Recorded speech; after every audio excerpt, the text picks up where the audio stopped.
안녕하십니까, 군썰 이주석입니다. 오늘은 지난번 방송 초대 해병대 사령관 신현준 장군의 사연에 이어서 그분의 아들 신옥목 이분의 사연을 소개하겠습니다. 그럼 신옥목 이분은 진짜로 장군의 아들이 되겠죠. 80년대 저희 때는 병역 의무와 관련해서 우스갯소리로 네 종류의 아들이 있었던 것 같습니다. 가장 좋은, 가장 끝발이 좋아서 군대를 면제받은 사람들, 이걸 우리는 신의 아들, 그리고 그 밑으로 장군의 아들, 아마도 6개월 방위, 그러면 장군의 아들, 니네 아버지 장군이냐, 뭐 이랬던 것 같아요. 또 그 다음으로는 사람의 아들, 18개월 방위를 뜻하는 말이었습니다.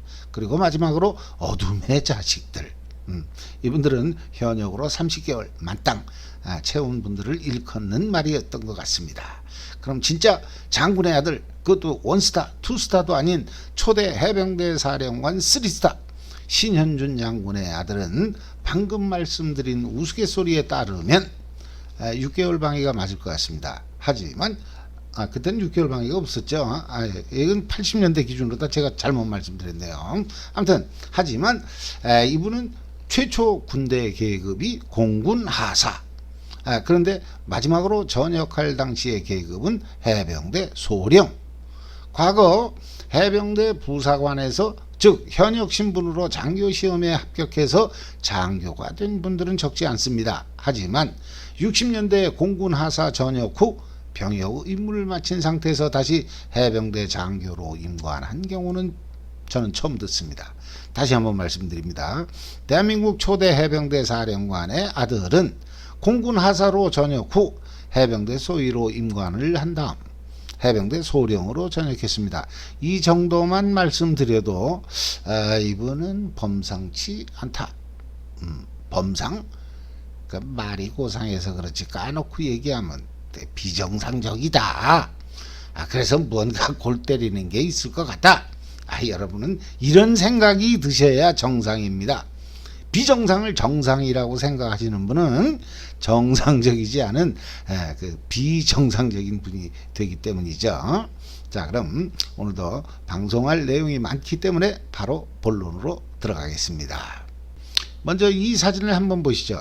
신현준 사령관께서 1961년 전역 직전에 부인 함혜룡 여사 그리고 이남 사녀와 같이 찍은 가족 사진이라고 합니다. 그러면 사령관께서는 5.16 이후인 61년 7월 4일부로 전역을 하셨으니까 이 사진은 복장을 봐도 1961년 6월 말이나 7월 초쯤이 아니었을까 생각됩니다. 사진에서는 2남 4녀 6남매의 모습이 보입니다만 원래는 3남 5녀, 그러면 자식이 8명이라는 뜻이죠. 광복 직후인 1946년에 차남을 홍역으로 잃고 6.25 전쟁 중에는 신사령관이 북진을 계속해서 함흥지구 전선까지 진출했을 때 부인은 자녀들을 데리고 수복된 서울의 장충동에서 피난살이를 했는데, 이때 신사령관의 집에 파견 나와 있던 해군 경비병의 오발사고로 큰딸이 그 자리에서 숨을 거두었고 16살의 처제는 병원에서 치료를 받던 중 숨졌다고 합니다. 따라서 이 사진을 찍을 당시, 그러니까 61년 초여름에는 사진에서 보시는 바와 같이 2남 4녀의 모습만 볼 수 있습니다. 여기서 뒤쪽 가운데 군복을 입고 있는 사람이 바로 오늘 사연의 주인공 신옥목 소령이 되겠습니다. 그럼 이분이 바로 신현준 사령관의 장남이라는 것을 알 수 있죠. 오른쪽의 중학생은 차남. 근데 군복의 하사 계급은 알겠는데 모표가 좀 이상하다, 이렇게 느끼는 분들이 계실 것 같아요. 이런 분들은 아주 눈썰미가 좋으신 분들입니다. 이 군복은 해병대 복장이 아니라 바로 공군 복장이기 때문입니다. 처음에 말씀드린 공군 하사로 전역하고 병역 의무를 마친 상태에서 해병대 소위로 임관, 그새 잊으신 건 아니겠죠? 신홍목 소령은 1966년 12월 해병대 해관 37기로 임관을 했습니다. 그럼 공군 하사 신분이었던 61년 이 무렵부터 만 5년 후에 해병대 소위가 됐다는 뜻이죠. 그런데 같이 근무하신 복수의 선배님들께 확인한 결과 신홍목 소위는 당시 나이가 제법 많았다. 아마 1940년생이나 41년생이었던 것 같다. 이렇게 말씀해 주시는 걸로 봐서 공군 하사 신분이었던 1961년 이 무렵엔 21~22살이었던 걸로 보입니다. 그러면 공군에 입대한 지 얼마 되지 않은 시기에 이 사진을 찍었다는 뜻이겠죠. 아무튼 이 사진을 찍고 만 5년 후에 해병대 소위가 되었다는 사실을 봐도 당시 신홍목 하사는 공군에서 최소 4년 이상 복무한 것으로 보입니다. 그리고 26이나 7 상당히 늦은 나이에 해병대 소위로 임관을 한 것 같습니다. 그런데 저는 여기서 두 가지 의문이 듭니다. 첫째, 신현준 사령관께서는 어째서 장남을 공군에 보냈을까요? 그것도 복무기간이 긴 하사로. 만약에 직업군인을 만들고 싶었으면, 나중에 결과론적인 얘기입니다만 장교로서의 기본 자격 요건은 갖추고 있었으니까 공군 장교로 보내는 게 맞지 않았나 하는 게 제 생각입니다. 그리고 두 번째는 왜 하필 공군에 보냈을까 하는 생각입니다. 해병대 출신들은 웬만하면 아들을 해병대에 보내려고 합니다. 특히나 해병대를 창설한 초대 해병대 사령관이라면 더욱 더 아들을 해병대 장교로 만들고 싶었을 텐데 하는 생각 때문입니다. 하지만 저는 신홍목 소령과 같이 근무했다는 몇 분의 말씀을 들으면서 그 의문이 금방 풀렸습니다. 제가 같이 근무하셨다는 그분들께 공통적으로 이런 질문을 드렸습니다. 사령관께서는 장남을 왜 하필이면 공군에 보냈을까요? 그것도 하사로? 이렇게 질문을 드렸더니만 그분들도 공통적으로 이렇게 대답을 해주셨습니다. 보내긴 누가 보내? 지가 알아서 간 거지. 대가리 다 큰 놈을 해병대 사령관이 아니라 사령관 해랩이라도 그렇지. 그걸 어떻게 해? 자식 이기는 부모 봤어? 이러시는 거였습니다. 그러면서 부연 설명. 한 분께서는 걔가 원래 꼴통이야. 아버지도 별 수 없었을걸. 이런 말씀. 또 다른 분은 걔는 천방지축 어디로 튈지를 몰라. 특히나 술 먹으면 통제가 안 돼. 이렇게 말씀해 주셨고, 역시나 또 다른 분께서는 내가 해병대에서 살다 어깨부터 등짝 거기다가 총천연색으로 장미꽃 문신을 한 장교는 처음 봤다. 이런 말씀도 해 주셨습니다. 하긴 저 역시나 해병대 장교가 어깨부터 등짝에다가 칼라로 문신을 했다는 얘긴 처음 들어봅니다. 아니 병이나 부사관 출신에서도 이런 사람이 있었다는 얘긴 결코 들어본 적이 없습니다. 제가 예전에 문신 때문에 해병대에 떨어졌다는 여러분들의 사연을 소개한 적이 있죠. 어쨌든 신현준 사령관의 장남이 등짝에 아주 휘황찬란한 문신이 있었음에도 불구하고 해병대 장교가 될 수 있었던 거는 일단 부모 찬스, 이걸로 넘어가시죠. 60년대 그때 군대를 안 가겠다는 것도 아니고 가기 위해서 부모 찬스를 썼다는 거니까 이걸 요즘 기준으로 병역 비리 그렇게 얘기하실 분은 별로 없으실 것 같습니다. 그나저나 그 문신이 알록달록한 장미꽃이었다는 걸로 봐서 이분이 조직폭력 때 조폭 그건 아니었던 것 같아요. 물론 월남에서 대원들 또 하사들 패는 그걸 보면 이분이 입대 전에 사람 좀 때려본 사람이구나, 이런 거는 익히 알 수가 있었지만 그래도 장미꽃 문신이라는 걸 보면 조폭은 아니에요. 60년대 당시 종로, 동대문 이런 데 건달들이 그런 문신을 했을 리는 없지 않습니까? 그것도 총천연색으로. 가짜들이 너 하나는 해병대, 마찬가지예요. 그러니까 아무튼 그냥 유학 생활을 오래 해서 영어를 아주 잘했다는 걸로 봐서 외국에 있을 때, 에? 그럼 외국에서 마피아? 그랬나? 에이, 그렇진 않겠죠. 아까 그 얼굴, 그 곱상하게 그럴 상은 아니잖아요. 예. 아무튼 초대 해병대 사령관의 아들과 같이 근무하셨다는 분들의 말씀을 종합해 보면 이분이 공군에 입대한 건 아버지하고는 아무 상관없이, 즉 아버지와 전혀 상의하지 않고 혼자서 결정한 사항이라는 것을 알 수가 있습니다. 세 분이 공통적으로 아이, 보내긴 누가 보내, 지가 알아서 간 거지, 이렇게 말씀해 주셨잖아요. 그리고 천방지축, 술 먹으면 또 어떻고, 이렇게 좀 점잖게 말씀해 주신 분도 계셨습니다만, 그 말이죠. 결론은 상당히 꼴통 기질이 있다, 이렇게 귀결되는 것 같습니다. 자, 그럼 이분이 지가 알아서 공군에 입대한 걸 저는 편의상 오늘 방송에서 꼴통 1탄이라고 말씀드리겠습니다. 그럼 여러분들은 이쯤에서 느끼시는 게 있죠? 꼴통 1탄이 나왔으니까 오늘 방송에서는 꼴통 2탄도 나올 것이고 또 3탄 4탄 연속해서 나오지 않겠냐. 맞습니다. 이분의 꼴통 얘기는 한두 편으로 끝나지 않습니다. 그럼 공군 하사 이분의 꼴통 기질 제1탄은 이걸로 마무리하고 이제부터는 본격적인 해병대 생활 꼴통 시리즈를 시작하겠습니다. 그럼 꼴통 2탄, 이건 저는 이분이 해병대 장교로 임관했다는 사실 자체가 이분의 꼴통 기질을 잘 보여준다고 말씀드리고 싶습니다. 공군 하사로 제대했으면 의무 복무도 마쳤는데 해병대 그 장교 시험은 못 발로, 응? 아니 왜 봐 그 시험은, 안 그래요? 직업군이 되고 싶었으면 공군 하사로 갈 게 아니라 진즉에 해병대 장교로 왔으면 얼마나 좋아.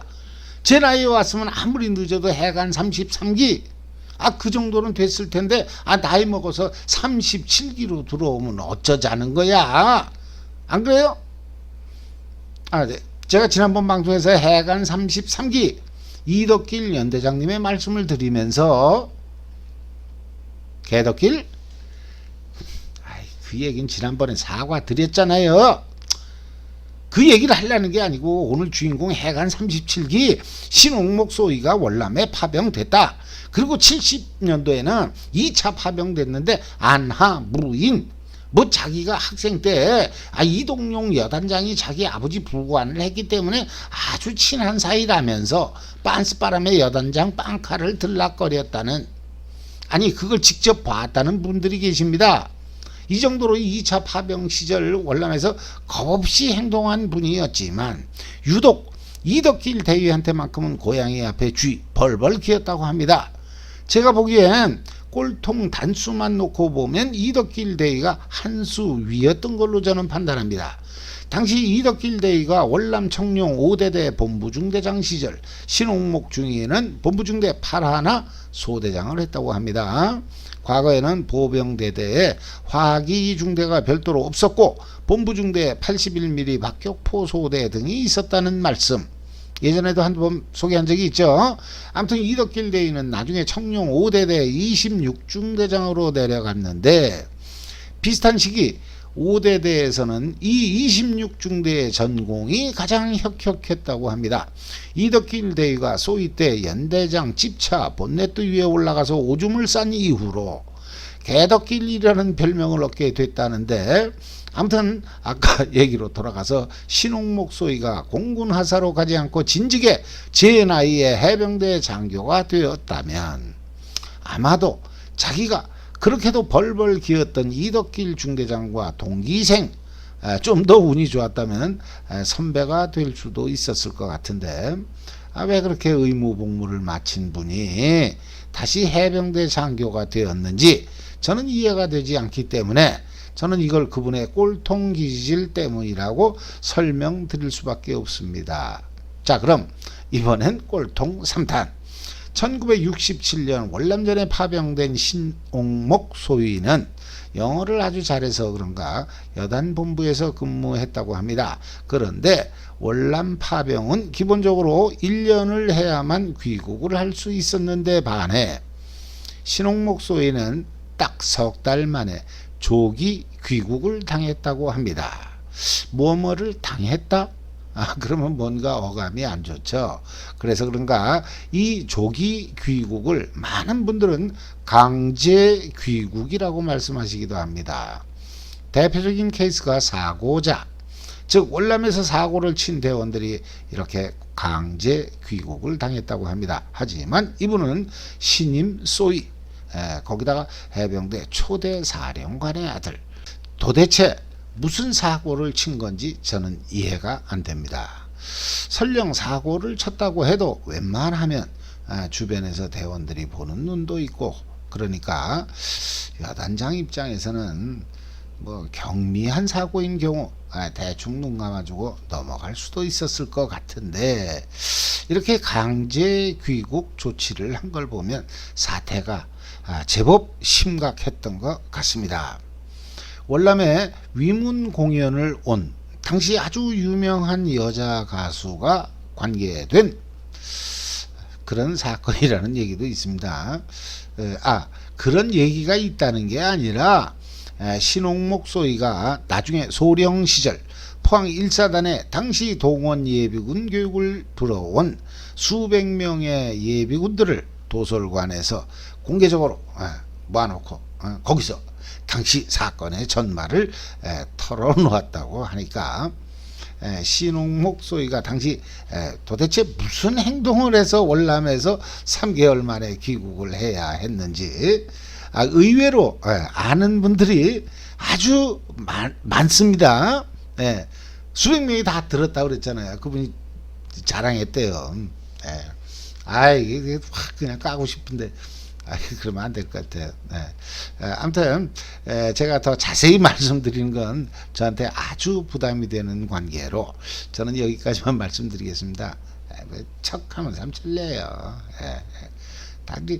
뭐 비슷한 소문 들으신 분들도 많을 거예요. 해병대 출신이 아니어도. 그것까지만 하겠습니다. 궁금하신 분들은 전화 주십시오. 제가 자세히 설명드리겠습니다. 자, 이렇게 해서 신옥목 소위의 꼴통 3탄은 월남에서 조기 귀국하는 걸로 마무리됩니다. 그럼 잠깐 월남 위문 공연의 모습을 한번 보시죠. 이 영상은 신옥목 소위가 근무했던 1967년의 영상입니다만 조금 전에 말씀드린 내용과는 관련이 없습니다. 그냥 월남 위문 공연은 이런 모습이었다라는 걸 소개하기 위해 제가 대한뉴스 거기서 화면을 가져왔습니다. 짧은 영상이니까 한번 보시죠.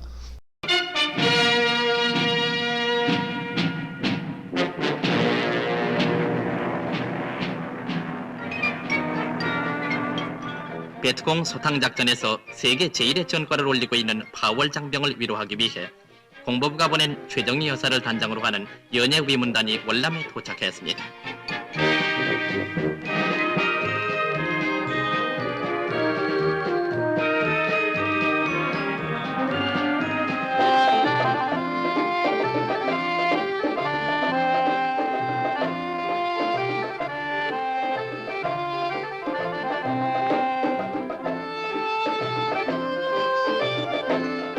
아리랑과 양산도 그리고 기다린 미스터 김, 삼다도 소식 등 귀에 익은 우리의 노래를 들으면서 용사들은 고향에 두고 온 잊지 못할 사람들을 마음껏 그려봤을 것입니다.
구김살 없이 활짝 핀 얼굴에서 우리는 조국의 사랑과 우리의 밝은 내일을 약속해주듯 박수 소리는 멀리 메아리져 갔습니다.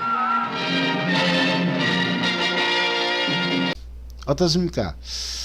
무슨 담배를 그렇게 빨아대는지 무대 위에서 피우고 요즘 같으면 상상도 못할 일이죠. 자, 그럼 이번에는 꼴통 사탄 귀국한 신홍목 소위는 역시나 한국에서도 그 꼴통 기질을 여지없이 발휘했다고 합니다. 미 해병대와 연합 상륙 훈련을 할 때면 제가 예전 방송에서도 몇 번 소개한 적이 있죠. 80년대 저희 때도 미군들이 오면 주로 근무 지원을 하는 미군들이 연병장에 대형 천막을 치고 사전에 먼저 들어왔다는, 그래서 그때마다 우리 해병대는 그 윤형 철조망 너머의 미군 천막이 그야말로 젖과 꿀이 흐르는 물반 고기반 어떻게 해서든 우린 거길 털어야 했습니다. 아무튼 신홍목 소위는 영어를 잘해서 그때마다 통역을 했던 것 같은데, 그는 유창한 영어 실력으로 경계 근무를 서는 미군들의 혼을 빼버리고, 그러면 그 틈을 이용해서 대원들이 미군 천막을 터는 그런 일을 자주 했다고 합니다. 참나, 장교가 망을 보고 대원들은 물건을 턱굴고, 장교 망만 본 게 아니에요. 망을 보고 바람 잡고 뭐 다 한 거죠. 아무튼 군대 꼴 잘 돌아간다. 어쨌든 그러면 중2 때까지도 이런 행동은 계속 이어졌다는 뜻이겠죠. 근데 가만히 생각해 보니까 저는 이걸 꼴통 사탄이라고 말씀을 드렸습니다만, 이건 꼴통이라는 표현은 그분께 너무 가혹한 표현 같습니다.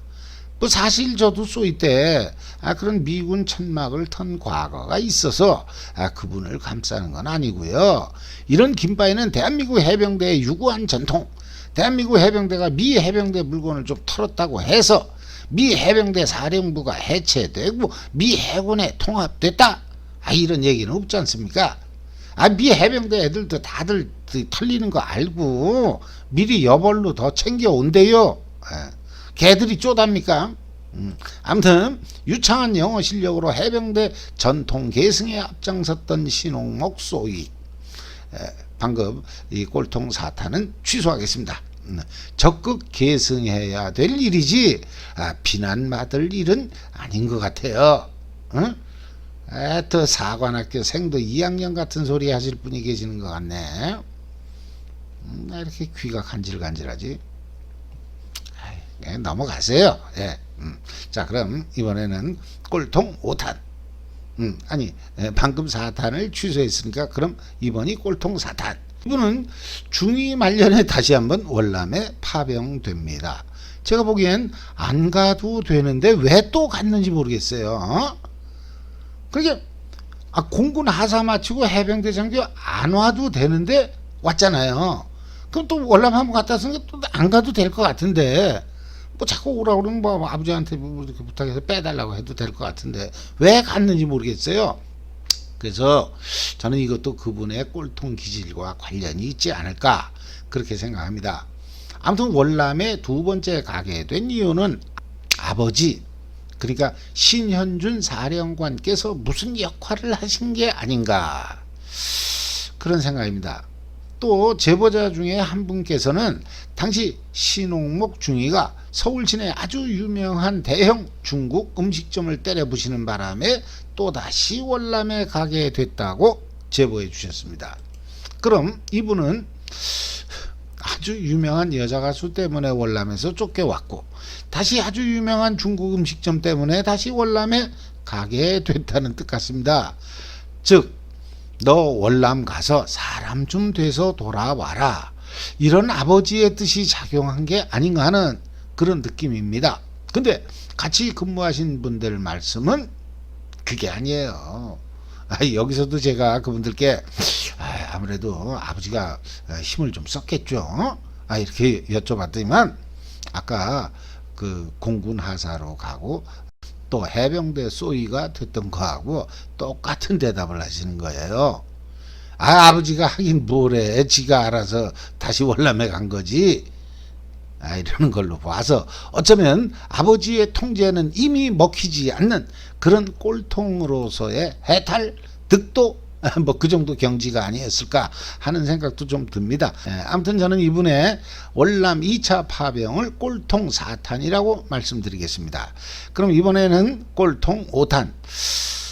여기서부터는 신홍목 중위가 뭔가 확실히 개과천선한 모습을 보이는 걸로 봐서 사실 꼴통 5탄이라는 말보다는 진정한 해병대 장교로 다시 태어나다. 역시 초대 해병대 사령관 신현준 장군의 아들은 아버지를 욕보이지 않았다. 이런 식으로 좀 장황하게 제목을 말씀드려야 될 것 같아요.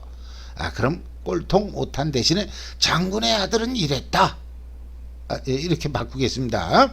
신홍목 중위는 중위 말년에 월남에 2차로 파병됐고 이때의 모습은 아까 서두에 이동용 장군이라든가 이덕길 중대장의 얘기해서 잠깐 설명드린 적이 있습니다.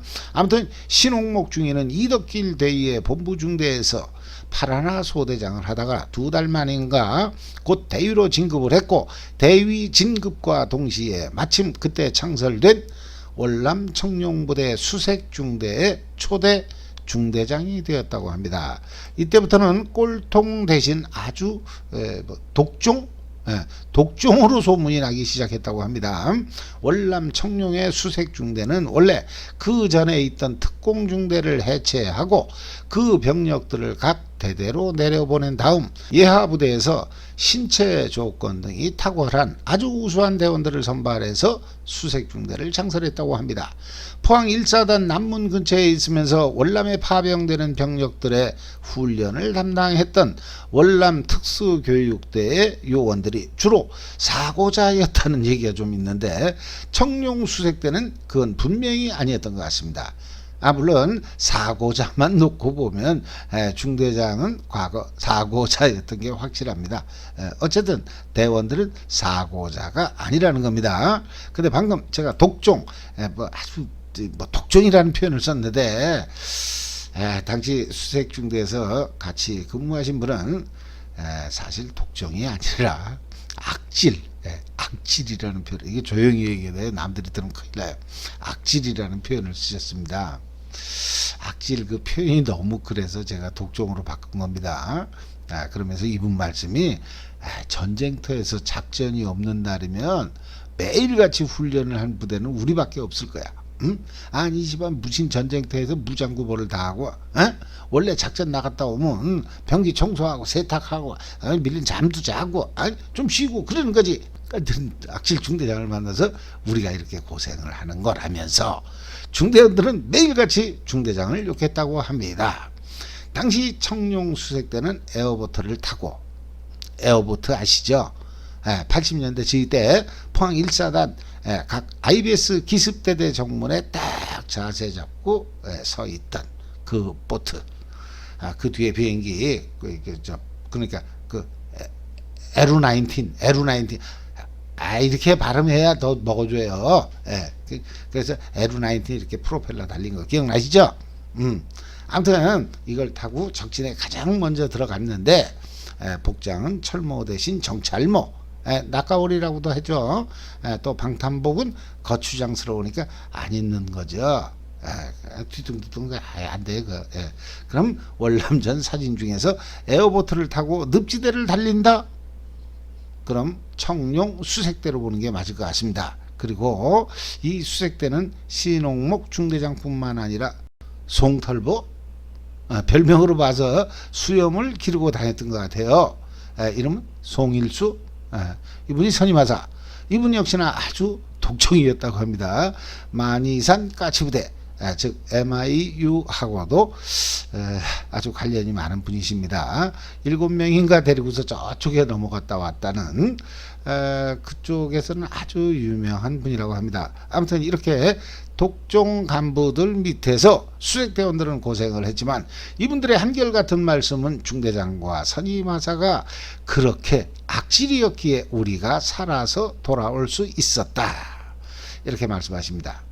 즉 훈련은 힘들었지만 작전에서 죽지 않고 살아 돌아올 수 있었던 이유는 그런 최악의 악질이 중대장과 선임하사였기 때문이라는 겁니다. 실제로 신홍목대위가 수색중대장을 하던 시절 비록 수색중대에서 전혀 전사자가 발생 안 한 건 아니지만 훗날 신홍목대위가 떠나고 청룡수색대에서 많은 전사자가 발생하는 것을 보고 신홍목 중대장 시절의 대원들은 뒤늦게 이를 고마워했다고 합니다. 뭐 이 정도면 제가 준비한 해병대 초대 사령관 신현준 장군 장남의 해병대 장교 시절 그 사연은 대략 말씀드린 것 같습니다. 몇 가지 재밌는 사연이 더 있습니다만 뭐 시간도 뭐 그렇고 이건 좀 더 보충해서 제가 나중에 올리도록 하겠습니다. 그리고 인터넷이나 해병대 관련 서적에 보면 신현준 사령관의 두 아들 모두 해병대 출신이라는 내용이 나옵니다. 또 둘째 아들이 병 228기라는 구체적인 제보도 있었고, 그래서 제가 계속 취재를 했습니다만 둘째 아들과 관련된 더 이상의 내용은 찾을 수가 없었습니다. 둘째 아들이 병 228기라는 얘기는 아마도 탤런트 임채무 이분이 있어서 유명한 기수인데, 사실 228기에는 당시 신민당 유진산 당수의 아들 유석열이 있었다. 또 이병문 사령관의 처남이 있었다. 여기까지는 제가 확실한 제보를 받을 수 있었습니다만 신현준 사령관의 둘째 아들도 228기라는 얘기는 확인할 수가 없었습니다. 정확히 아시는 분들의 제보를 기다리겠습니다. 오늘은 한때 최악의 꼴통이었으나 훗날 해병대다운 최고의 독종으로 다시 태어나서 이분의 평가는 아주 상당히 의리가 있다. 구체적으로 해병대 의리라고 말씀을 하시더라고요. 아무튼 이렇게 해병대가 의리가 있는 독종하고 이게 매칭이 되나? 어쨌든 시간 다 됐네. 월남 청룡 수색중대원들의 희생을 최소화하고 가장 위험한 적진에서 임무를 완수함으로써 해병대 긍지뿐만 아니라 초대 해병대 사령관이신 아버지의 명예에 결코 누를 끼치지 않았던 그런 초대 해병대 사령관 신현준 장군의 큰아들 신옥목 해병대 예비역 소령의 사연을 소개했습니다. 방송의 내용 중에 재미를 더하기 위해 조금은 과장된 표현이 있었던 것에 대해서는 여러분께서 양해해 주시기 바랍니다. 그럼 이상으로 방송을 마치겠습니다. 감사합니다.